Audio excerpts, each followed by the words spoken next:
Ok, alors bonjour à toutes et à tous et bienvenue dans cette nouvelle vidéo. Donc ça fait, comme vous aurez pu le constater, un certain temps que j'ai pas sorti de vidéo sur cette chaîne YouTube. Je vous prie de m'en excuser d'avance.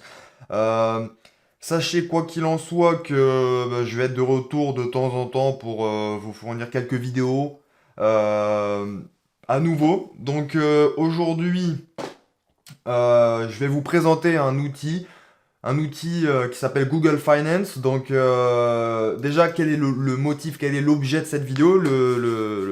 L'objet de cette vidéo, c'est de vous présenter donc cet outil qui s'appelle Google Finance. Je vais vous en parler dans quelques instants.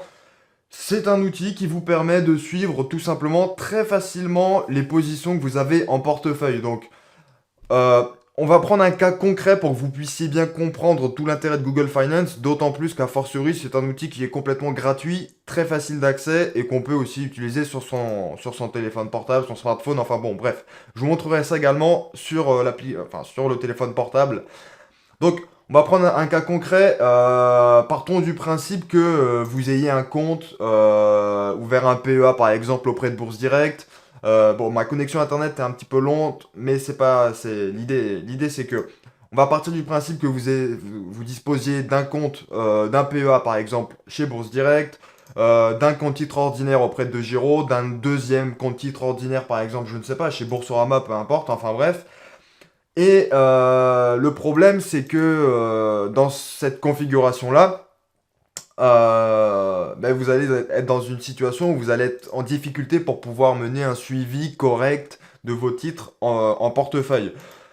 Puisque vous n'allez pas pouvoir centraliser le tout en un seul et même endroit unique d'accès, facile, etc. Et c'est là qu'intervient tout l'intérêt de Google Finance, et je vais vous expliquer pourquoi.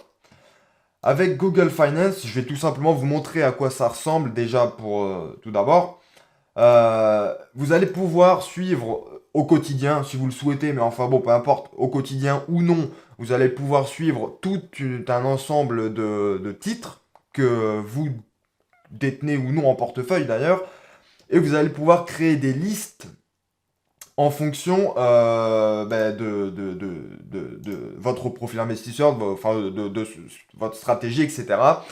Donc, je vais tout simplement vous expliquer tout l'intérêt de Google Finance. Bon, vous avez compris. Imaginez que vous ayez un compte titre, comme c'est le cas de mon côté, hein, personnellement, auprès de Giro, également un PEA chez Bourse Direct, c'est mon cas, un PEA PME également auprès de Bourse Direct. Pourquoi pas un contrat d'assurance vie en unité de compte avec des actions en titre vif également auprès d'un intermédiaire quelconque? Eh bien, si vous voulez regarder au quotidien l'évolution de vos titres, qui peuvent également être des parts d'organismes de placement collectif, et notamment cotés en bourse, comme les trackers par exemple, ça peut être un petit peu problématique. Ça peut être chronophage et ça peut être un petit peu contraignant pour pouvoir avoir une idée générale de l'évolution de son portefeuille d'investissement dans son intégralité au quotidien. Et donc c'est là qu'intervient l'intérêt de Google Finance. Donc déjà dans cette vidéo, il y a deux choses qui vont vous intéresser probablement. La première, c'est que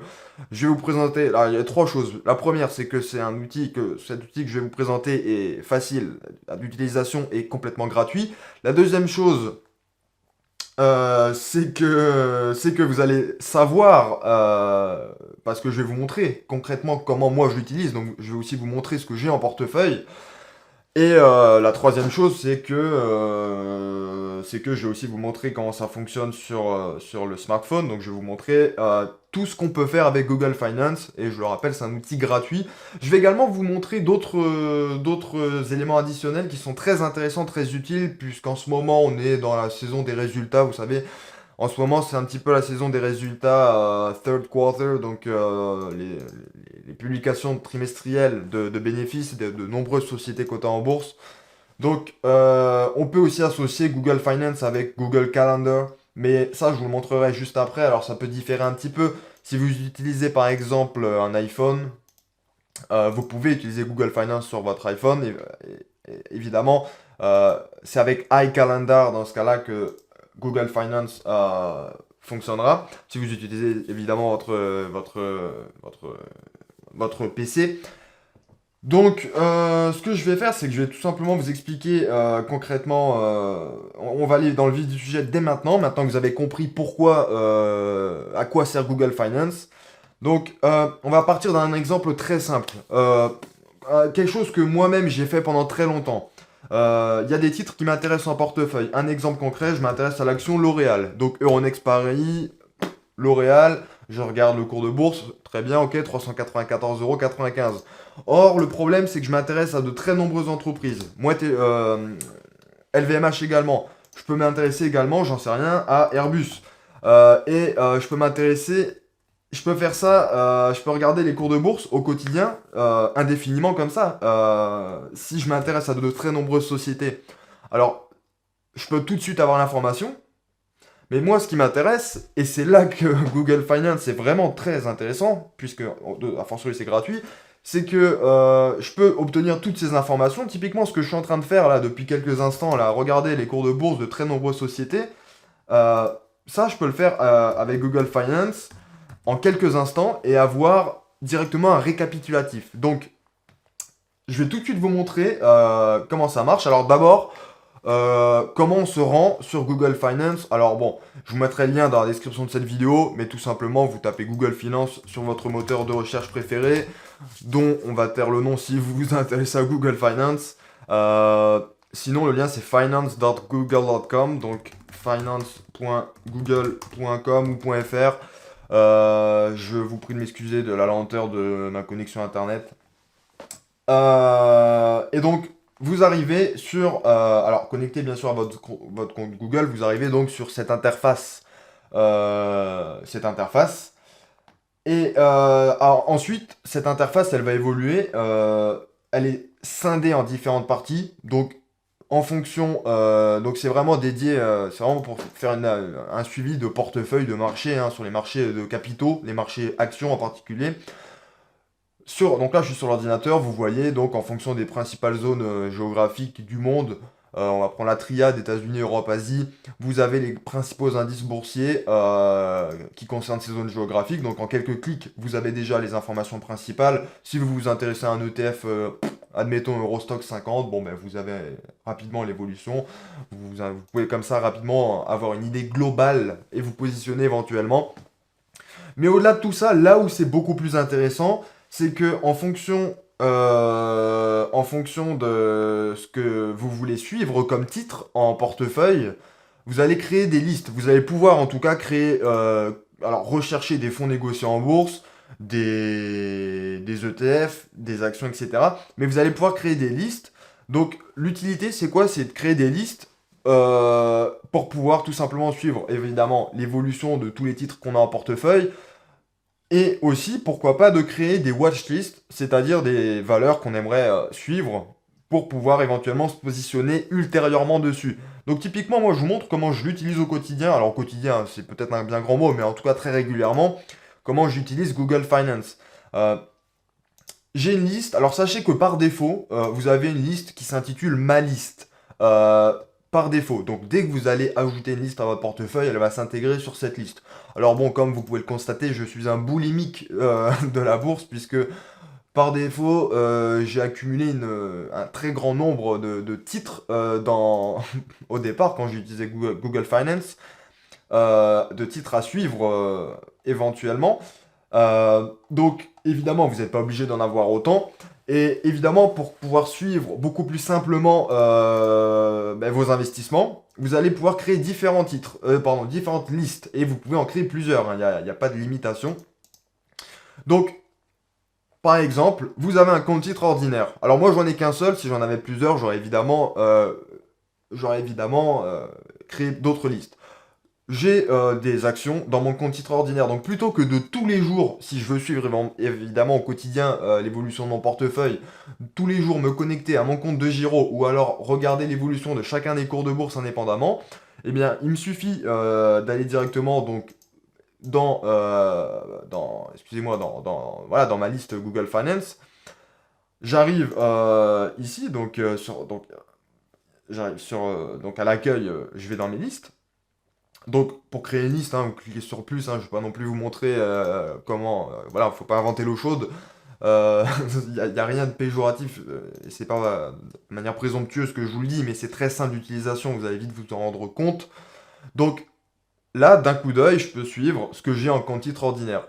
Donc par exemple, je sais que j'ai tous ces titres en portefeuille et je vois d'un coup d'œil, très rapidement, comment a été. Alors aujourd'hui, évidemment, on doit être un samedi, donc évidemment, les marchés réglementés de New York, puisque là, c'est des actions, enfin, il y a le New York Stock Exchange et le Nasdaq sont pas ouverts, mais peu importe.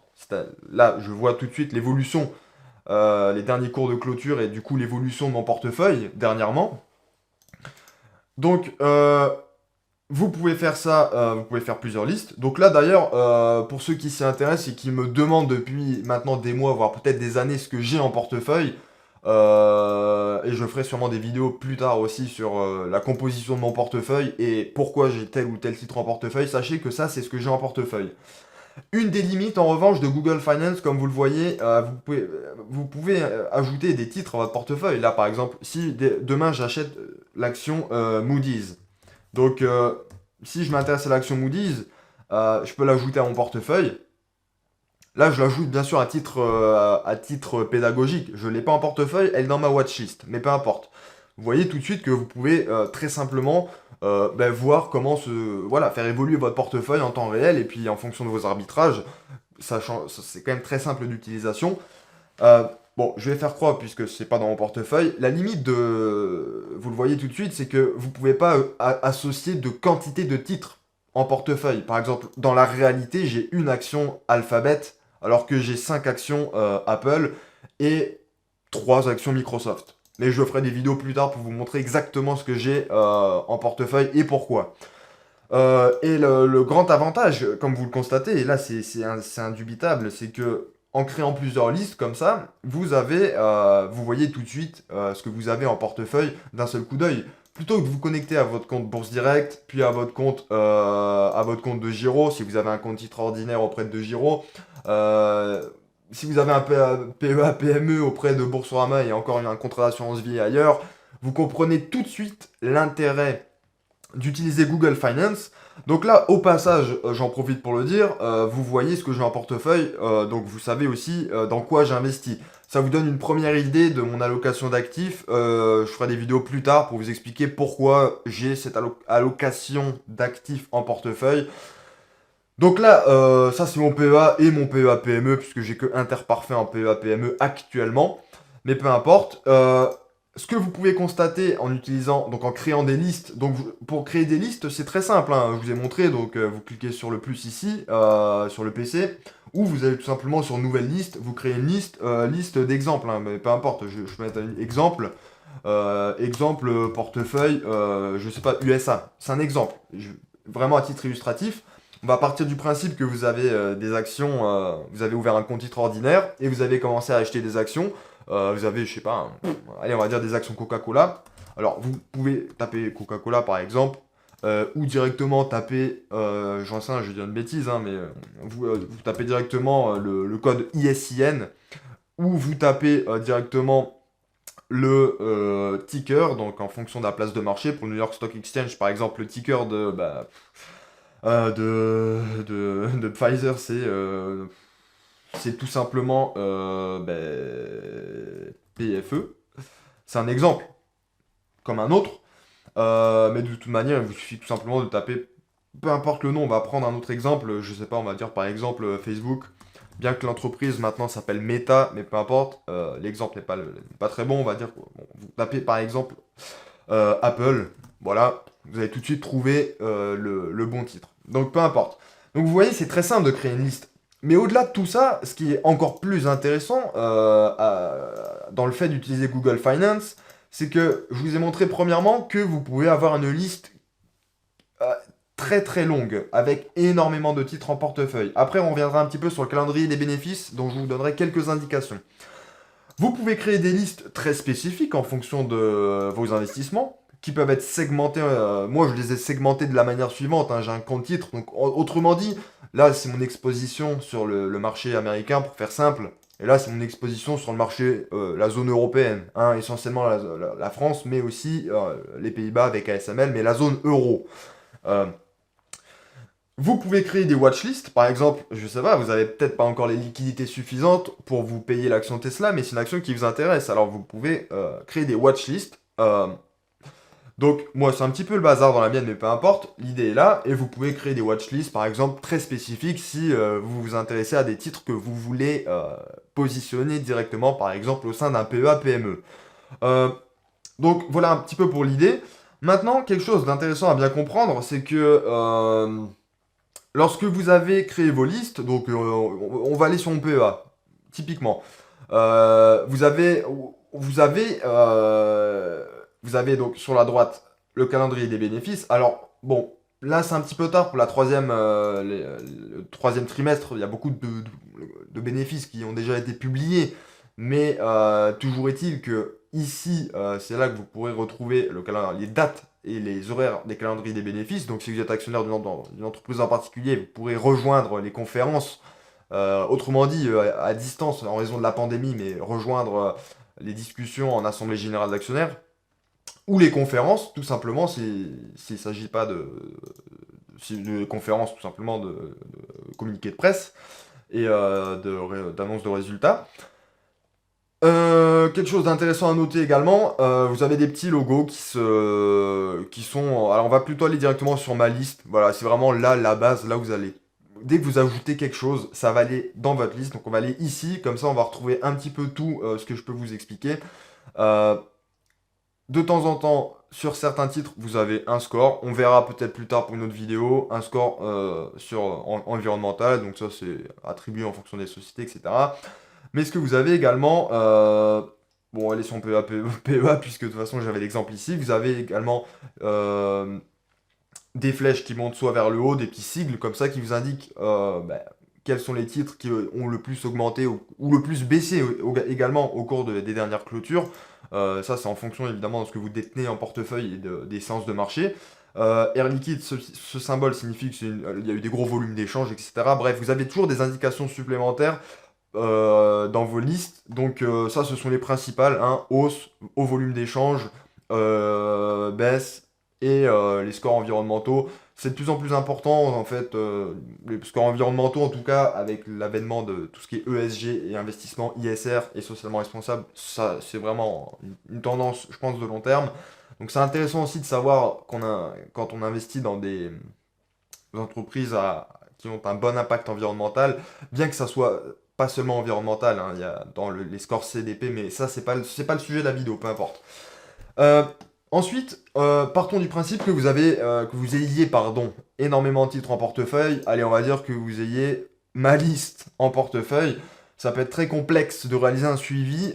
Donc, un petit peu à la manière de Power Query dans Microsoft Excel, euh, vous pouvez trier, une fois que vous avez ajouté, et je vous ai montré comment on fait, hein, c'est très simple, hein, vous allez dans la liste qui vous concerne et vous ajoutez un titre. Euh, une, une fois que vous êtes dans la liste pardon, qui vous intéresse, vous pouvez bien sûr trier, euh, faire, appliquer quelques filtres pour trier les titres que vous avez, ce qui peut être très utile dans le cas de watchlist pour vous positionner. Typiquement, vous pouvez trier par exemple ben, les variations à la hausse et à la baisse, donc par exemple par ordre croissant. Si vous vous intéressez à une action en particulier, ça peut être très utile pour pouvoir se positionner. Allez, si on va sur ma liste par exemple, bon, on voit que, par exemple, si je m'intéresse à... Là, c'est une liste très générale, je ne m'intéresse pas à tout là-dedans, bien sûr, mais si je trie par ordre croissant, ben, si je m'intéresse par exemple à l'action Starbucks, je sais qu'elle a perdu 6,30%. Bien sûr, il faut que je creuse, que je regarde pourquoi, mais je sais que c'est potentiellement une opportunité pour investir. C'est une opportunité peut-être pour acheter. Pareil pour Worldline, peut-être que c'est une opportunité pour acheter. Alors bon, Worldline, il y a des... c'est encore un autre sujet, il y a des... il y a des publications de résultats qui sont un petit peu moins bonnes que celles escomptées par les analystes et le consensus des analystes, mais peu importe. En tout cas, l'idée c'est que vous pouvez appliquer des filtres par ordre croissant ou décroissant, et évidemment, bien sûr, là, on se cantonne aux variations quotidiennes, donc au jour le jour, donc entre le moment de l'ouverture et le moment de la clôture de la séance boursière, mais évidemment, il n'y a pas que ça qui compte, vous pouvez bien sûr trier par nom, donc vous allez retrouver, alors, comme d'habitude, bien sûr, soit par ordre croissant, soit décroissant, donc il y aura du Apple, etc. Alors, évidemment, tout d'abord, tout ce qui est numérique, et ensuite alphabétique. Donc vous pouvez trier par ordre, par nom, par symbole également. Donc là, on parle des indices, ensuite on parle des codes mnémoniques. Alors c'est des particularités hein, sur le marché asiatique et la bourse de Shanghai et de Hong Kong. Mais ensuite, quand on remonte, enfin quand on redescend, quand on va un petit peu plus sur les marchés américains et US, on a les tickers classiques comme pour Apple, AAPL. Si on va par exemple sur Berkshire, bon, ouais, sur Coinbase, on a Coin, etc. Et là, idem, bien sûr, vous pouvez trier par ordre décroissant ou croissant. Donc c'est aussi une manière, finalement, quand vous avez une très grande liste, c'est finalement une manière aussi de pouvoir trier, filtrer et sélectionner des titres. Par exemple, si vous suivez un très grand nombre de titres, puisque vous pouvez, en fonction de... Vous pouvez chercher, même en fonction du prix, par exemple, vous savez que l'action CGG vaut 63 centimes, bon bah vous dites, c'est quoi l'action la plus chère déjà qui m'intéresse? Hop, boum, ordre décroissant, et puis vous dites, ah oui, c'est vrai, c'est Berkshire Hathaway, 432 000 dollars, ok, très bien. Et vous pouvez appliquer toujours ordre décroissant, croissant, et variation donc de la journée euh, dans votre liste, et variation en relatif dans la journée également. Alors moi, je vous invite toujours à utiliser la variation en relatif, puisque c'est quand même ce qui est beaucoup plus... la variation en relatif, c'est quand même ce qui est beaucoup plus utile pour l'investisseur, indépendamment du cours de bourse. Puisque ce qui intéresse l'investisseur, à la fin, c'est finalement la rentabilité globale. Mais peu importe. Euh, je voulais vous parler d'autre chose. Il y a autre chose dont je voulais vous parler, et c'est très utile, vous allez très vite comprendre. Je vais vous expliquer, je vais tout vous dire. Euh, on va reprendre mon exemple de portefeuille fictif des États-Unis. Ici, on a le calendrier des bénéfices. On sait que le 2 novembre 2021 à 15 heures. Alors attention au décalage horaire, hein. C'est GMT moins 4 pour l'heure de New York, GMT plus 2 pour l'heure de Paris. Donc c'est une considération à conserver, à garder en tête. Euh, si vous êtes habitué à utiliser Google Finance, vous allez vite vous rendre compte de l'intérêt de ce qu'on appelle le calendrier des bénéfices. Euh, si vous suivez des titres en particulier, vous savez probablement que lors de la saison des bénéfices, il y a souvent, très régulièrement d'ailleurs, des mouvements, des volumes d'échanges qui peuvent être assez importants sur les marchés, tout simplement puisque il y a les résultats de bénéfices, donc, et les attentes du marché, c'est à ce moment-là qu'elles sont... c'est lors des révélations, en fait, tout simplement, des disclosures, lorsqu'il y a les annonces des bénéfices, que finalement, il y a des mouvements de marché. Si les résultats sont meilleurs qu'attendus, le titre grimpe. Si les résultats sont moins bons qu'attendus, le titre baisse. Euh, Évidemment, tout ça par rapport aux prévisions. Donc, c'est utile d'avoir ce calendrier des bénéfices si vous êtes plutôt actif. Par exemple, moi, allez, on va prendre... typiquement, on va reprendre l'exemple, hein, bien sûr, du portefeuille fictif. J'ai pas précisé, si vous souhaitez enlever un titre de votre portefeuille, vous faites croix, hein, bien sûr. Mais vous pouvez toujours l'ajouter par la suite à nouveau, peu importe.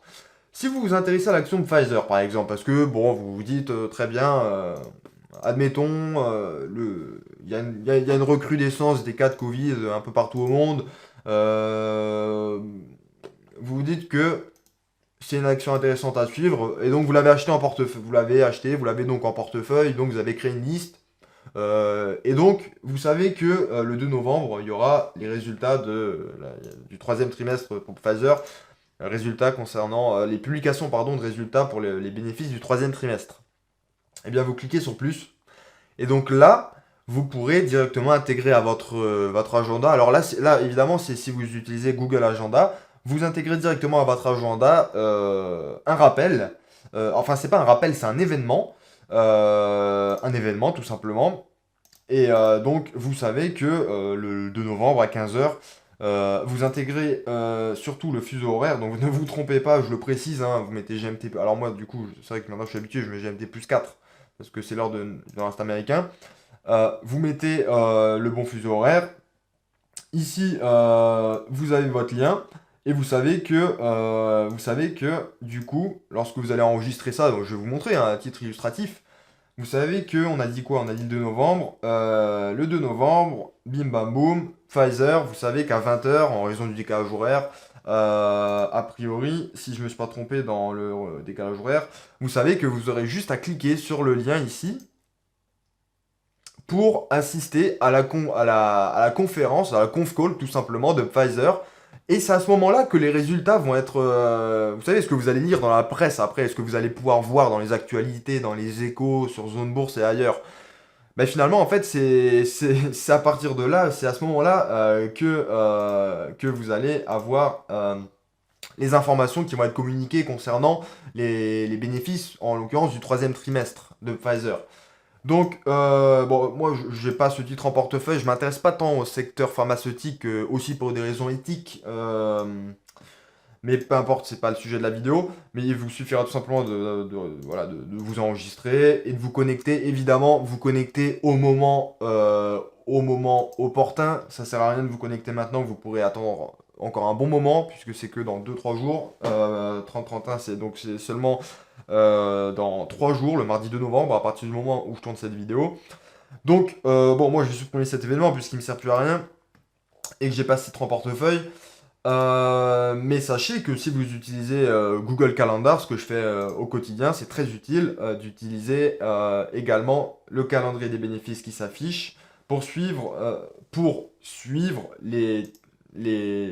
voilà, les actualités qui concernent les titres que vous avez en portefeuille. Autre chose à noter, très intéressant également, en fonction des listes que vous allez créer, vous allez avoir des actualités qui vont concerner votre portefeuille. Bon, alors en l'occurrence, ici c'est assez restrictif puisque là, je vous ai donné un exemple de portefeuille US avec seulement 2 titres. On va prendre le cas de mon compte titre ordinaire, ce que j'ai réellement en portefeuille. Eh bien, en fonction de ce que vous avez en portefeuille, vous allez avoir des actualités, donc qui vont provenir évidemment de différents éditeurs, hein, et de différents médias. Bon, ici on a Zone Bourse, on a Capital, etc. On a les Échos. Euh, mais en fonction de ce que vous avez en portefeuille, vous allez avoir des actualités. Par exemple, si vous aviez, on va regarder très simplement, on va rajouter par exemple l'action Meta, Facebook, c'est le nouveau nom de Facebook. Ah bon, on va taper Facebook, ce sera plus simple, mais enfin bon, bref, maintenant c'est Meta. Euh, Vous voyez désormais, par exemple, tout de suite, que vous avez dans les actualités de votre portefeuille ben, des actualités relatives au titre que vous avez en portefeuille. Et donc, vous pouvez cliquer ensuite en fonction de ce qui vous intéresse, hein, bien évidemment.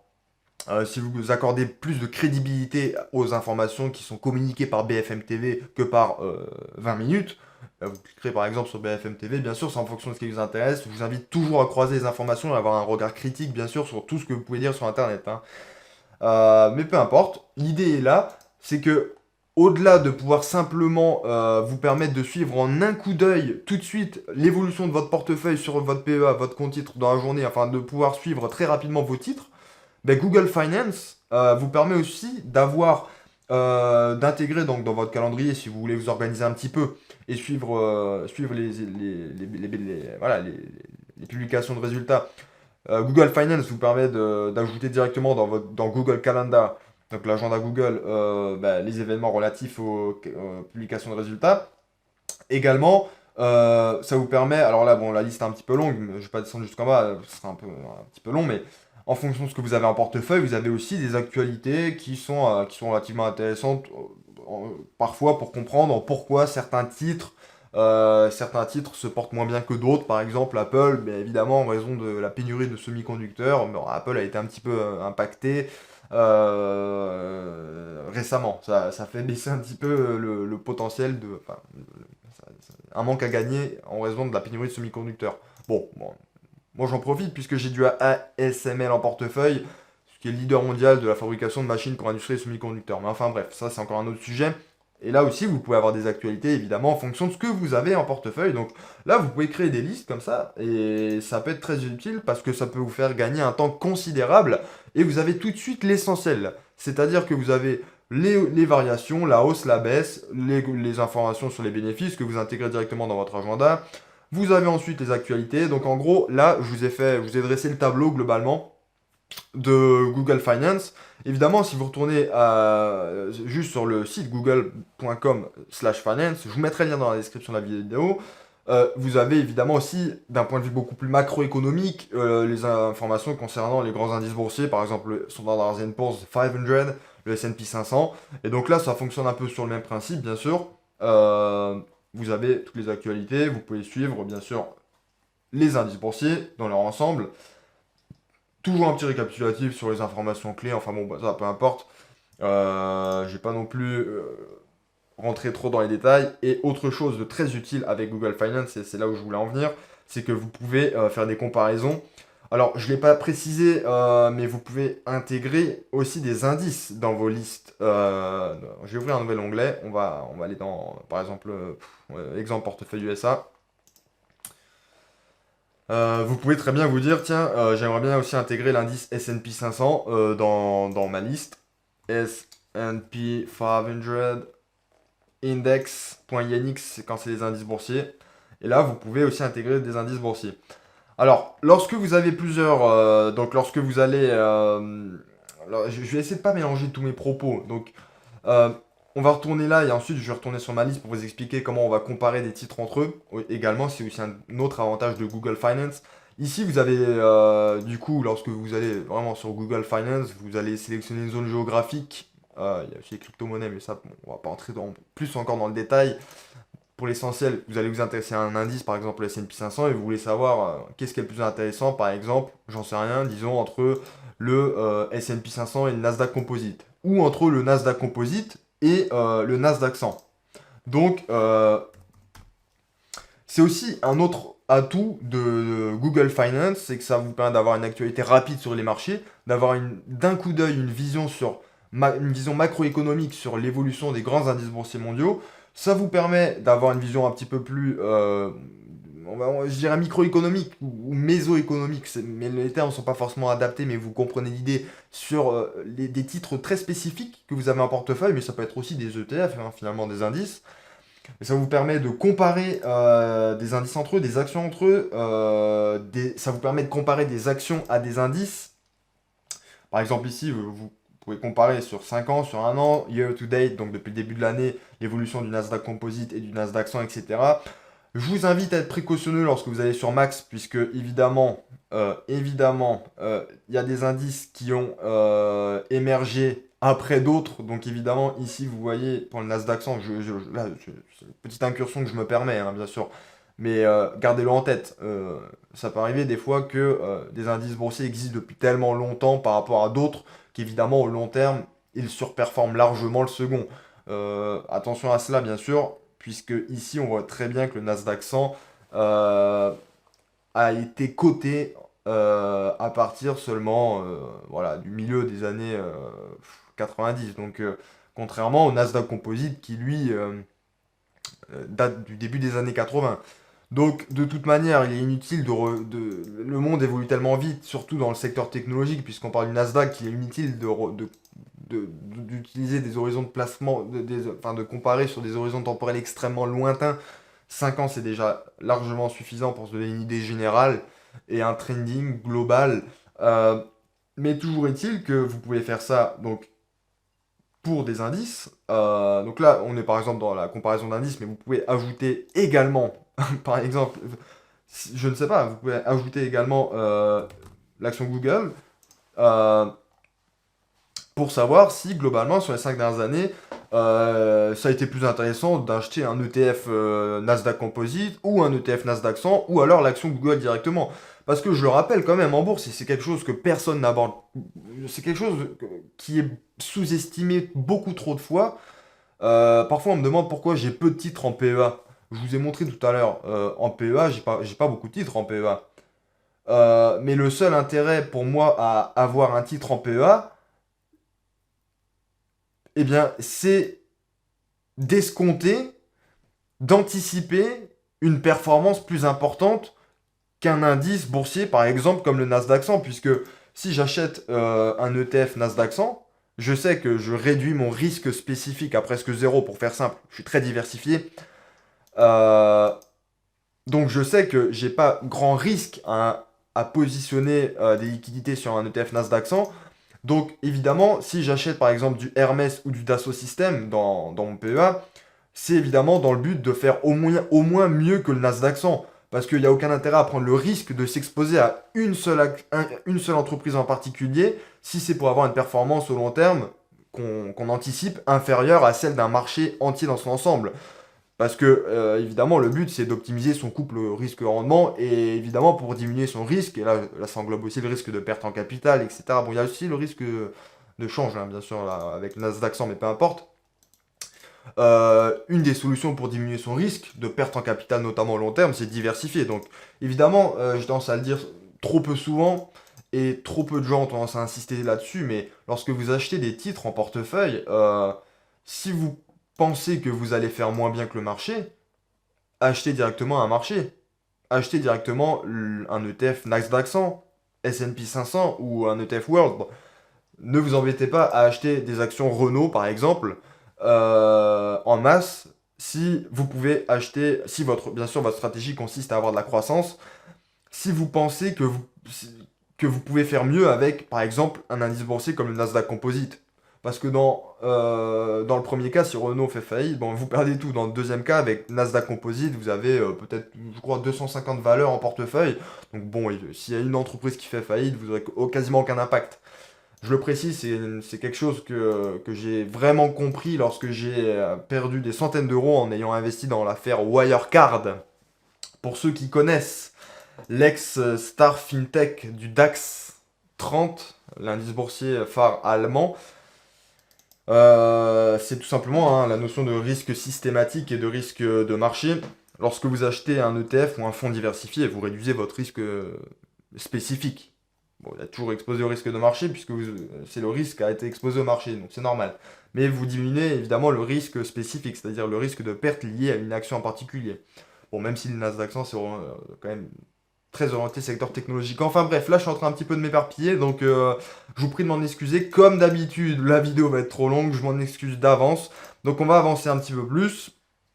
Je vais vous montrer quand même 2-3 choses en plus qu'on peut faire. On va retourner sur un exemple portefeuille USA. Et là, vous avez un tiraillement, vous savez pas ce que vous allez faire. Vous dites très bien, j'ai des titres en portefeuille. On va dire que j'ai par exemple acheté un ETF Nasdaq 100. Ça compose 20% de mon portefeuille. On va dire que j'ai du Apple, du Pfizer, donc du Facebook également, donc du secteur technologique quand même, beaucoup, aussi un secteur défensif, le pharmaceutique, etc. Mais vous dites par exemple, je sais pas, on va prendre un exemple fictif, vous cherchez de la croissance. Voilà, vous avez un horizon de placement de 5 ans ou plus. Euh, Vous avez envie de faire grossir la valeur de votre portefeuille et vous avez un profil de risque, on va dire, relativement dynamique. Donc vous cherchez des titres qui pourraient surperformer le Nasdaq 100, puisqu'aucun intérêt à investir dans ce cas-là dans une entreprise en particulier si c'est pour faire moins bien qu'un fonds diversifié, dans cette stratégie en tout cas. Donc, ce que vous pouvez faire, vous pouvez tout simplement vous dire, tiens, c'est très bien, qu'est-ce qui est le plus intéressant finalement entre investir directement dans un ETF Nasdaq 100, on va dire sur les 5 dernières années, vous regardez bien sûr la performance sur 5 ans, aussi sur un an, mais aussi évidemment en fonction de votre horizon de placement, sur des horizons plus courts, puisqu'évidemment, il faut accorder de moins en moins d'importance à ce qui est de plus en plus lointain. Je ne vais pas rentrer dans les méandres des probabilités et des calculs stochastiques et financiers, parce que ça n'aurait pas d'intérêt, ce serait incompréhensible là tout de suite.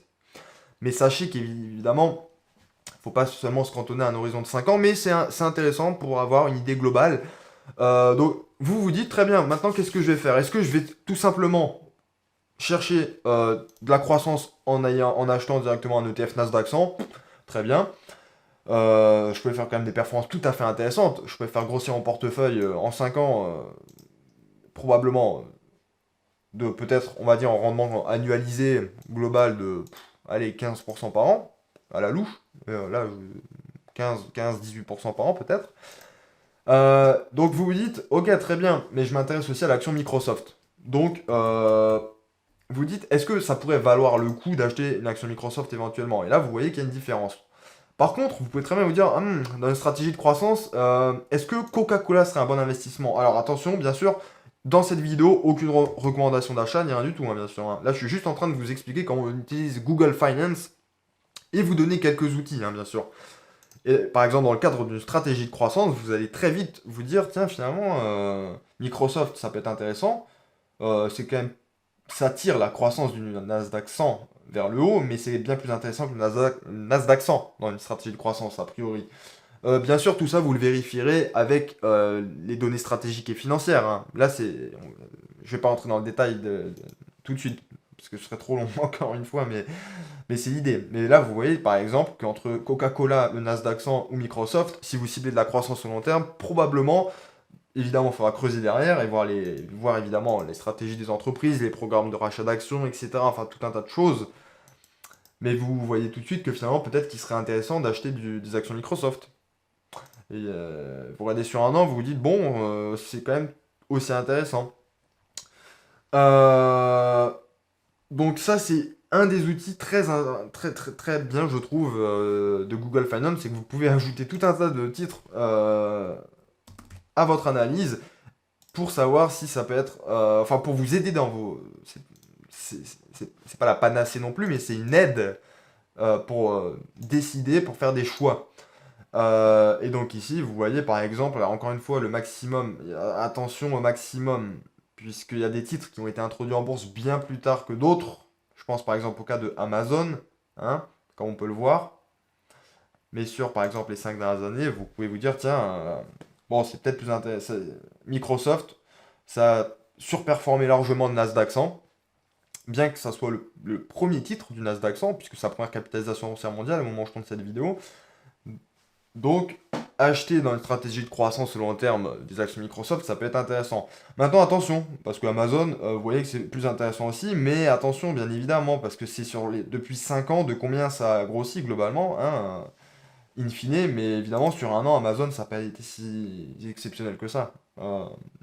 C'est aussi en raison du secteur d'activité, enfin bon, peu importe, il y a beaucoup de raisons. Mais en tout cas, sachez que c'est un outil qui peut être utile, c'est un outil de comparaison qui peut être très utile, notamment lorsqu'il y a des périodes aussi, je ne l'ai pas précisé, mais de rotation sectorielle. Dans ce cas-là, bien sûr, il faut comparer des titres sur des horizons temporels beaucoup plus courts.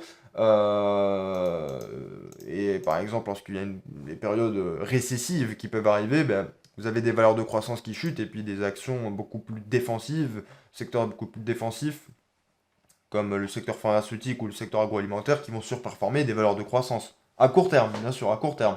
À long terme, évidemment, si vous achetez des actions Google ou Microsoft, bon, inutile de vous dire que vous avez peu de risques, en tout cas sur les prochaines années. Bon, il y a toujours des risques, bien sûr, mais vous avez peu de risques de vous constater des pertes sur la valorisation de votre portefeuille. Et vous avez aussi de grandes chances de surperformer le Nasdaq 100, puisque Google et Microsoft font partie des plus grosses capitalisations euh, de l'indice boursier Nasdaq 100 et tirent du coup aussi le Nasdaq 100 vers le haut. Alors donc voilà, bon, dans l'essentiel, je vais pas rentrer trop dans les détails, puisque là je suis en train de m'éparpiller, de m'éterniser, et je voudrais pas non plus trop vous ennuyer avec tout ça. Donc voilà. Et ensuite, vous avez également en général un récapitulatif. Donc ça, évidemment, ça change tous les jours, hein, bien sûr, des valeurs les plus actives. Donc ça dépend. Ce que vous voyez ici, c'est les valeurs les plus actives. Ça dépend bien sûr de ce que vous avez dans votre liste. Je rappelle que par défaut, vous avez une liste qui s'appelle ma liste. Vous pouvez pas la supprimer. C'est comme ça. Si vous n'êtes pas... envoyez un mail à Google si vous voulez la supprimer, mais par défaut, vous avez une liste qui s'appelle ma liste. Et en revanche, bien sûr, les autres listes, elles, vous pouvez les supprimer ici, donc soit les renommer, soit les supprimer. Alors moi, je vais pas toucher évidemment à ma liste, bon, à ce que j'ai ici en portefeuille, hein. Mais à titre, bien sûr, pédagogique, bon, j'ai plus besoin de cette liste d'exemples portefeuille USA. Donc je vais la supprimer. Mince, pardon, je ne sais plus lire. Donc voilà, je vais la supprimer. Et donc c'est un outil qui est très facile d'utilisation, comme vous pouvez le constater. Je pense que j'ai fait à peu près le tour du sujet. Donc je vais aussi vous montrer maintenant, vite fait, bien fait, ça va être rapide, comment ça marche sur le téléphone. Parce que finalement sur le téléphone, vous avez toutes les mêmes fonctionnalités et ça vous permet vraiment maintenant, on utilise de plus en plus nos smartphones. Donc finalement, d'un coup d'œil, c'est hyper pratique sur le téléphone parce que vous pouvez vraiment d'un coup d'œil voir tout de suite directement comment votre journée boursière, on va dire, s'est portée. Donc, le seul inconvénient, hein, finalement, dont j'ai parlé déjà, des listes que vous pouvez avoir dans Google Finance, c'est que vous pouvez pas voir la quantité de titres que vous avez en portefeuille. Je vais vous montrer, je vais faire un exemple concret. Je vais me connecter à deux gyros. Euh, Ici, vous avez ce que j'ai en portefeuille, les titres qui sont inclus dans mon portefeuille USA. Donc je vais me connecter à mon compte de Giro et ce que je vais faire c'est que alors moi je suis très à cheval sur la sécurité donc bien évidemment j'utilise toujours une double authentification surtout quand il s'agit de placement financier. Euh, Quand on se rend par exemple sur mon portefeuille, on voit la quantité de titres que j'ai en portefeuille. Donc là, l'inconvénient avec Google Finance, c'est que vous avez exactement la même chose hein, finalement. Et en plus, vous voyez que vous avez une interface qui est ergonomique et qui est quand même qui est visuellement très bien conçue. Euh, L'inconvénient, c'est que vous ne pouvez pas intégrer le nombre de titres que vous avez pour chaque valeur en portefeuille, le nombre de titres que vous avez en portefeuille. Donc évidemment, moi ça me pose pas trop de problèmes. En revanche, si vous avez par exemple à la fois une action Google qui doit capitaliser le cours boursier à peu près à 3000 $ actuellement, mais aussi des actions CGG, dont le cours boursier, c'est des micro-caps, hein, dont le cours boursier est à moins de 1 euro. Évidemment, le problème, c'est que là, du coup, si vous avez un portefeuille réparti en valeur 50-50 dans les deux entreprises, bah, du coup, si vous avez 3000 actions CGG et une seule action Alphabet, évidemment, ça, vous ne pouvez pas le voir dans votre ou vos listes Google Finance. Mais en tout cas, ça vous permet, plutôt que de vous connecter tous les jours à votre interface et de vous dire, ok, combien est-ce que j'ai gagné de l'argent sur Adobe, sur Alphabet, Apple, etc. Vous pouvez tout de suite voir tout simplement en un clic comment a évolué votre portefeuille sur la journée. Et puis vous avez globalement, alors un autre inconvénient évidemment que je vois, c'est que la plus-value, tous les jours, vous pouvez avoir une plus-value récapitulative auprès de votre broker. Ça dépend bien évidemment des brokers, des intermédiaires. Bon, ici, vous l'avez pas, mais vous voyez quand même globalement, vous pouvez déduire rapidement, bon, ben voilà, cette journée boursière, ça m'a fait gagner. Vous vous dites, bon, ben, j'ai deux trois actions Microsoft, j'ai du Adobe, une action Alphabet, etc. Bon, vous vous dites, ok, aujourd'hui, j'ai gagné 90 $ en bourse, par exemple. Euh, c'est le problème aussi de Google Finance. Ça va peut-être évoluer dans les années à venir, je sais pas, mais en tout cas, le problème, pour l'instant, c'est qu'on peut pas encore intégrer le nombre de titres qu'on a en portefeuille. Enfin bref, mon ordi est en train de me dire stop, arrête cette vidéo, j'ai bientôt plus de batterie, donc là je vais switch, déjà je vais fermer ça.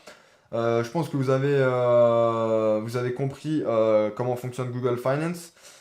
Petite précision, je vais quand même aussi vous montrer, attendez juste que je regarde juste un petit truc, je vais quand même vous montrer sur le téléphone, je vous prie de m'excuser. Alors je vous prie de m'excuser pour la longueur de la vidéo et je vais aussi vous montrer sur le téléphone comment ça fonctionne. Donc, bien évidemment, je le précise, si vous avez plusieurs comptes Google, donc que ce soit des comptes, vous pouvez avoir un compte personnel, un compte professionnel, plusieurs comptes Google, vous vous organisez comme vous voulez, mais sachez que évidemment, quand vous avez, alors là, bon, moi c'est vrai que du coup là j'ai trois comptes Google ouverts en même temps, ça commence à être un peu compliqué. Si en fonction du compte Google auquel vous êtes connecté, bon moi je suis connecté à tout là, bon pour l'instant mais c'est pas grave, mais en fonction, évidemment, vous savez, en fonction du compte Google auquel vous êtes connecté, vous allez avoir vos listes qui vont s'afficher. Typiquement, quand je vais sur mon compte professionnel, bon je vais pas entrer dans le détail de pourquoi du comment, mais peu importe. euh, je suis en train de créer aussi d'autres listes. Donc là, vous voyez que je suis pas connecté à mon compte Google personnel, mais je suis connecté à mon compte Google professionnel. Euh, Bien, vous voyez, j'ai pas les mêmes listes. Donc sachez évidemment que si vous utilisez plusieurs comptes Google, un compte Google d'entreprise par exemple, je ne sais pas, peu importe, évidemment, vous aurez accès du coup à vos différentes listes en fonction du compte auquel vous êtes connecté. Évidemment, je précise aussi que lorsque vous ajouterez éventuellement le cas échéant à votre agenda des calendriers pour les bénéfices, en fonction de ce que vous suivez en portefeuille, ça s'ajoutera, si vous utilisez Google Agenda, ça s'ajoutera à votre agenda donc professionnel. Par exemple ici, PayPal, bon, le 8 novembre, bon, je vais l'enlever parce que franchement, j'ai pas envie de me surcharger. Mais l'idée est la même. C'est quand même très utile d'avoir cette possibilité-là à disposition. Non, c'est pas du tout ça que je voulais faire. Donc voilà, bref. Je pense que j'ai fait le tour du sujet, pardon. Donc maintenant, ce que je vais faire, c'est que je vais aller sur mon téléphone et je vais vous montrer directement, montrer directement quoi? Ben, tout simplement ce qu'on peut faire sur le smartphone directement sur son téléphone avec Google Finance. Et vous allez voir que c'est quand même très intéressant également. On peut vraiment faire, on peut suivre tout aussi simplement que sur l'ordinateur son portefeuille. Donc c'est parti. Je vous dis à tout de suite pour la suite de la vidéo sur mon sur mon téléphone. Ok, donc on se retrouve maintenant du coup sur mon téléphone, donc Google Finance. Alors c'est pas une application, vous la trouverez pas sur le Play Store, mais je vais vous montrer, vous allez voir. Donc de la même manière que sur l'ordinateur, donc vous pouvez avoir accès d'un coup d'œil et c'est encore plus pratique finalement puisque vous utilisez probablement plus votre smartphone que votre ordinateur pour suivre l'évolution de vos titres en portefeuille. Enfin. En tout cas, en fonction de l'utilisation, c'est toujours utile de savoir comment utiliser Google Finance sur son smartphone. Donc, Google Finance, je vais vous montrer comment intégrer directement, en tout cas sur Android du moins, puisque j'utilise Android comme système d'exploitation. Je vais vous montrer comment avoir, c'est pas une application, mais comment avoir l'onglet Google Finance. Fonctionne exactement, donc là évidemment en fonction du compte sur lequel vous êtes connecté, bien sûr, vous allez avoir exactement la même chose que ce que vous avez sur l'ordinateur. Et vous pouvez, donc je vais pas m'éterniser davantage puisque vous pouvez faire exactement les mêmes opérations que sur l'ordinateur.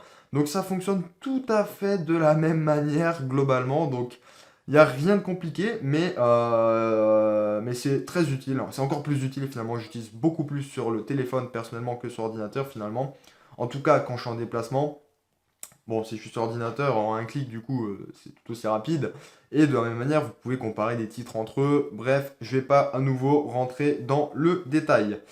Donc, comment avoir Google Finance, vous allez me dire, puisque vous avez beau essayer de chercher, par exemple, j'en sais rien, disons, sur le Play Store, Google Finance, vous allez trouver des applications qui vont être intéressantes.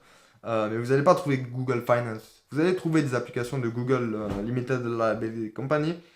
Donc, comment vous faites? Vous allez sur n'importe quel navigateur de recherche sur votre smartphone. Donc, bon, probablement Chrome OS, enfin Chrome en tout cas si vous êtes sur un système d'exploitation Android. Donc, ce que vous faites, vous allez sur Google Finance, hein, tout simplement, on va pas s'embêter, ou Finance, Google Finance.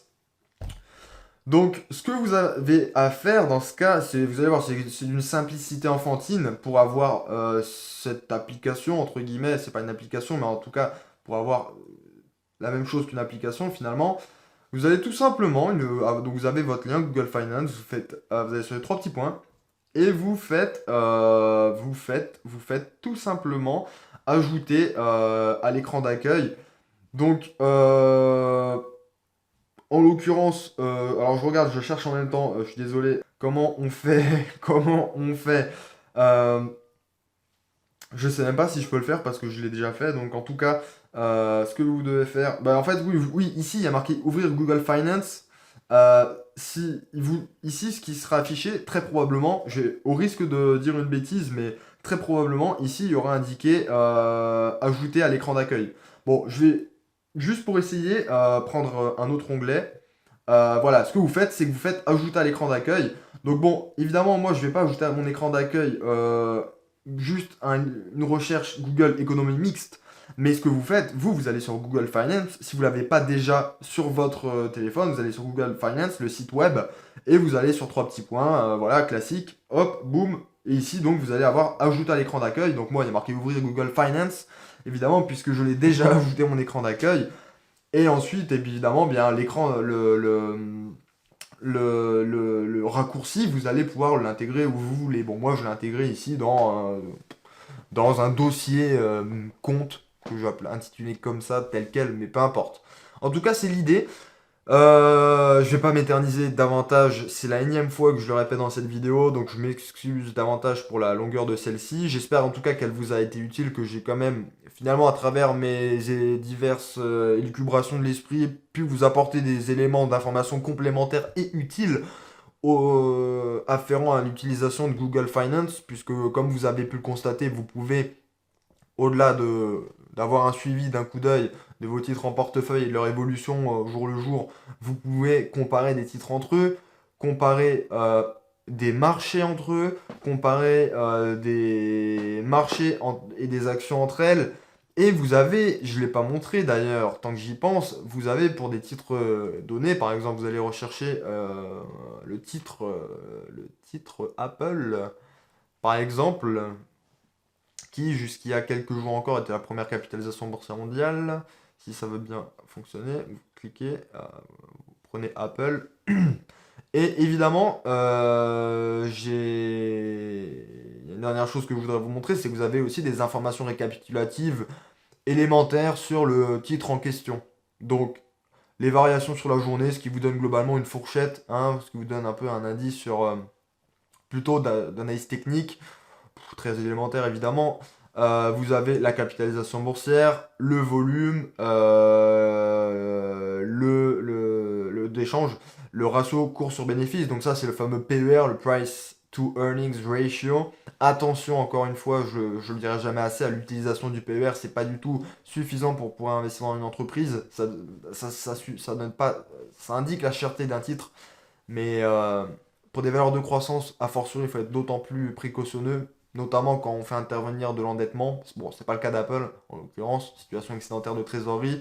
Vous avez des informations sur le rendement du dividende et la place boursière principale de négociation du titre, puisque je ne sais pas si je vous l'apprends, mais sachez que des titres peuvent être négociés sur plusieurs places boursières différentes. Par exemple, c'est le cas de TSMC, mais de beaucoup de titres, y compris ASML, TSMC, qui est coté sur le Nasdaq 100, mais également évidemment sur le marché asiatique, puisque c'est une entreprise taïwanaise. Bref, c'est juste, encore une fois, une élucubration d'esprit complémentaire, supplémentaire peut-être, futile ou utile, à vous de juger, mais tout ça également, ce sont des choses que vous pouvez utiliser dans Google Finance. Donc amusez-vous, utilisez Google Finance, regardez, cherchez, comparez, lisez et renseignez-vous et gravitez un petit peu autour de tout cet environnement, tout cet écosystème si vous utilisez Android, puisque ça peut être très utile pour, au-delà de juste suivre rapidement son portefeuille, avoir des informations sur des entreprises en particulier.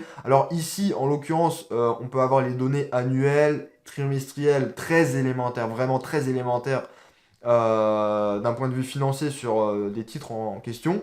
Donc là, on a, bon, globalement, chiffre d'affaires, résultat net, hein, bon, ça donne une idée de la marge. Euh, donc voilà, Google Finance. On a fait le tour.